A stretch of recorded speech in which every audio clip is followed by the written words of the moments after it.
Walaupun kita laki-laki tapi mungkin masih punya hutang untuk segera di sahur, karena kita sudah masuk bulan Rajab, sebentar lagi masuk bulan Sa'ban, kemudian Ramadan, sehingga waktu kita segera, jangan ditunda-tunda.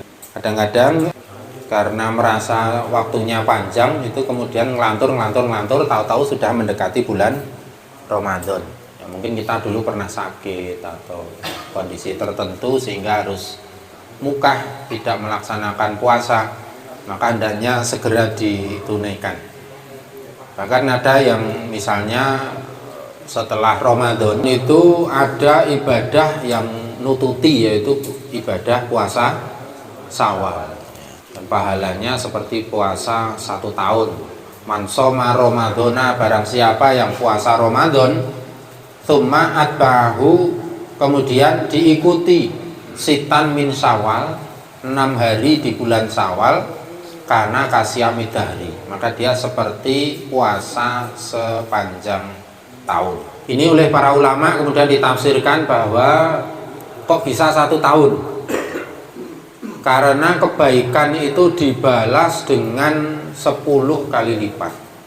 Sehingga seandainya diumpamakan, misalnya puasa itu kan antara 29 sampai 30, katakanlah 30 kali 10, maka akan ketemu 300. Kemudian ditambah 6 hari di bulan Syawal, 6 kali 10, 60. Sehingga jumlahnya ada 360. Nah, 360 itu ukuran 1 tahun. Maka kemudian dari hadis ini ulama menafsirkan, karena ada perbedaan pendapat. Kalau orang punya hutang puasa Ramadan, kemudian akan melaksanakan puasa Syawal, itu puasa Syawal dulu atau nyaur hutang dulu? Jadi memang tidak ada nas khusus yang menyebutkan ketika ada orang yang punya hutang Ramadan itu akan melaksanakan puasa Syawal, itu mana dulu, itu tidak ada dalil yang secara jelas.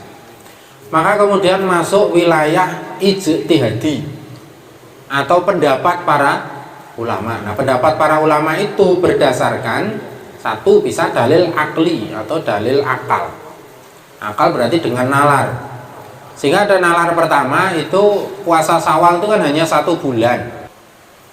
Sementara nyaur utang itu masih ada 10 bulan yang lain.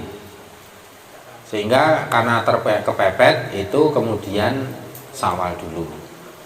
Pendapat yang kedua, nyaur utang itu wajib. Adapun Syawal itu sunnah. Maka lebih utama didahulukan wajib dulu baru sunnah, sehingga nyaur utang dulu baru nyawal. Itu pendapat kedua. Pendapat ketiga, nyaur utang dulu kemudian nyawal, tetapi dalilnya bukan berdasar dalil wajib didahulukan, bukan itu, tetapi berdasarkan isyarat yang ada pada hadis yang tadi. Mari kita lihat hadisnya ini. Man shoma Ramadhana, barang siapa yang puasa Ramadan, tsumma atba'ahu, kemudian diikuti sitan min Syawal, 6 hari di bulan Syawal, karena kasyamid dahri, maka dia seperti puasa setahun utuh. Nah, ulama menafsirkan isyarat yang terkandung di dalam hadis itu. Hadis itu menerangkan, kan puasanya dihitung setahun itu kalau Ramadhane genep 30 dino. Nek urung genep 30 dino ya ora iso diarani 1 tahun. Yang kedua, melihat kata atau dalam bahasa Arab itu namanya kalimah. Di situ ada kata atba'ahu, tsumma, kemudian. Jadi barang siapa poso Ramadan kemudian mengikutinya dengan 6 hari. Sehingga ini harus berlaku tertib atau urut. Kalau urut berarti yang Ramadan disempurnakan dulu, baru diikuti puasa Syawal. Ini pendapat yang ketiga. Nah ini monggo jenengan arep milih sing endi.